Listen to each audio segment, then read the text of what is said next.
Ni hao, salut à tous, j'espère que vous allez bien. Aujourd'hui, nous allons parler des moyens que l'on peut mettre en œuvre pour s'obliger à faire des choses, en tout cas des choses qui nous aident à passer le cap un petit peu, notamment par exemple, là, en ce moment je suis en train de courir, et bien qu'est-ce qui peut aider à le faire? C'est bien joli de vouloir faire des routines matinales, de se mettre des habitudes en place pour changer de vie. Encore faut-il s'y tenir.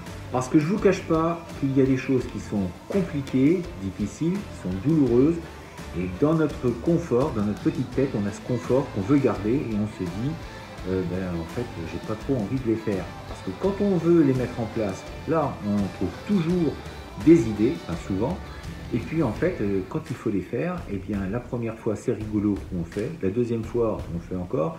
Et puis après, en fait, on se laisse vite déborder et puis on trouve plein d'excuses pour ne pas réaliser ce qu'on s'était dit et prédit comme avenir. Par exemple, le réveil sonne à 6 h du matin et si on ne travaille pas, comme ce fut le cas pour moi ce matin, bon, je m'étais dit ça va être un peu grasse mat, donc je me suis levé un petit peu plus tard. Donc je suis parti à 7h30 au lieu de 6h30, allez 7h moins le quart. Deuxième événement qui aurait pu arrêter aussi une motivation, c'est le temps.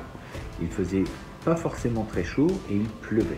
Et ça, c'est quelque chose qui peut très bien vous faire abandonner. S'il y a de la pluie, on se dit « Ouh là là, j'ai pas envie, il fait froid, il pleut, je n'y vais pas ». Troisième paramètre qui peut vous faire arrêter, ce qui était mon cas, c'est la douleur.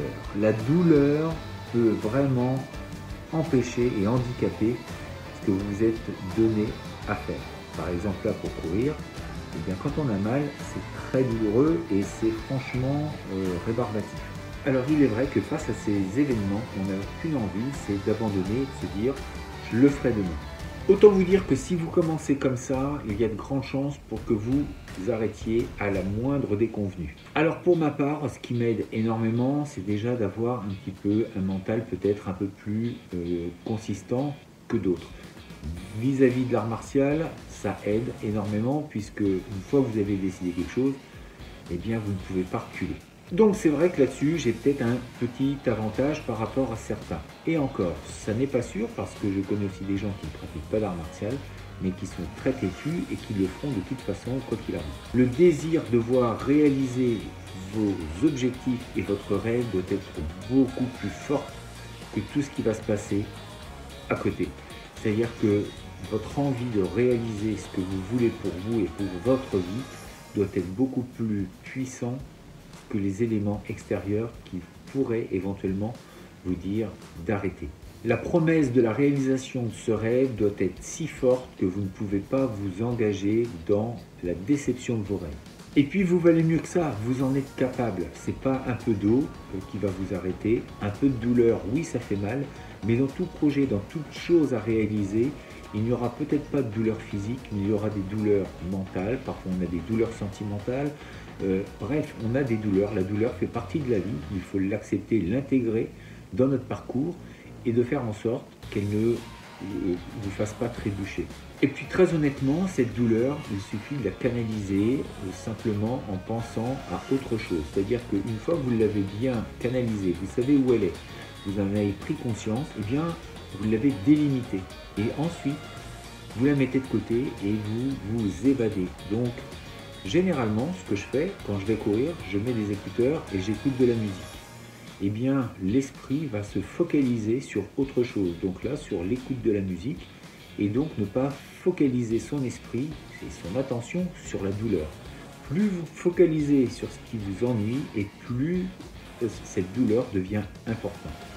Il en est de même dans la vie de tous les jours. Si vous ne focalisez votre esprit que sur les mauvaises choses qui vous arrivent, sur des mauvaises pensées, tout votre monde va ressembler à ça et vous allez attirer ces mauvaises pensées à vous. A contrario, si vous arrivez donc à délimiter ces mauvaises pensées, de les mettre dans un coin et de les balayer, eh bien vous avez la possibilité de faire de la place et vous mettez des bonnes choses dans vos pensées uniquement. Qu'est-ce qui va se produire? Eh bien l'effet inverse. Plus vous allez penser à des choses positives et plus il va vous arriver des choses positives.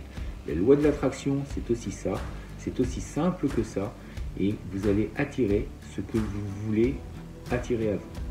pensez-y et ça vient. Franchir un cap, franchir une douleur, c'est se promettre d'accéder à un nouveau niveau. Si vous sortez de votre zone de confort, si vous réussissez à vaincre une de vos peurs, si vous arrivez à vous dépasser, alors vous venez de franchir plusieurs marches, peut-être d'un coup, qui vous font grandir et qui vous donnent donc la possibilité d'avoir un autre regard sur votre monde, sur le monde extérieur qui vous entoure et de le voir différemment. Vous reprenez confiance en vous et du coup tout devient possible, en tout cas un peu plus. Donc en gros, ne focalisez pas sur ce qui ne va pas, focalisez-vous sur ce qui va et sur vos projets. Vos projets doivent être tellement importants que rien ne doit vous détourner de cet objectif. Foncez, vous en avez les moyens. Mettre en place de nouvelles actions dans votre vie vous promet un changement. Donc si vous faites des nouvelles choses et que vous y tenez, ça devient des habitudes. Ces habitudes, forcément, si vous les avez mises en place, c'est qu'elles sont bonnes pour vous. Donc des habitudes qui vont être mises en place et qui vous accompagnent, ça devient un nouveau mode de vie et normalement, enfin je l'espère, ça doit vous faire du bien et donc ça vous rend meilleur. Alors, elle n'est pas belle la vie? Je compte sur vous pour mettre de nouvelles actions en place. Si vous en avez besoin, je vous remets le petit lien du manuscrit que j'ai créé, que vous pouvez trouver sur Amazon. Ça coûte 10 €, mais en tout cas, ça va vous permettre d'engranger et d'engager un petit peu des actions tous les jours, donc une sorte de routine matinale et qui devrait vous faire du bien, croyez-moi. En tout cas, ça ne vous fera pas de mal. Donc aujourd'hui, c'était le 3e jour de course, de jogging, de footing. Donc j'ai fait ça, encore une fois, ça a à peu près une demi-heure. Et puis, en fait, j'ai eu mal au départ. Et puis, un peu plus dur que la deuxième fois, je ne le cache pas. Et puis, on refait ça demain matin. Je vous laisse en compagnie de mon mois d'avant, de ce matin. Vous allez voir dans quel état j'étais. On se dit à demain pour une prochaine vidéo. D'ici là, restez forts, restez beaux et surtout, restez bienveillants. Ça tient. Et c'est donc le 3e jour. 3e jour, toujours mal un petit peu aux jambes. Je me suis mis de la Golterie, du baume du tigre et puis une bonne nuit là-dessus. Mais bon, je le sens quand même encore. Et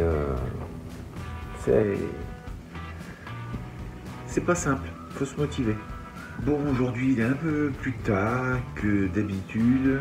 Aujourd'hui je ne travaille pas, donc ça a été un petit peu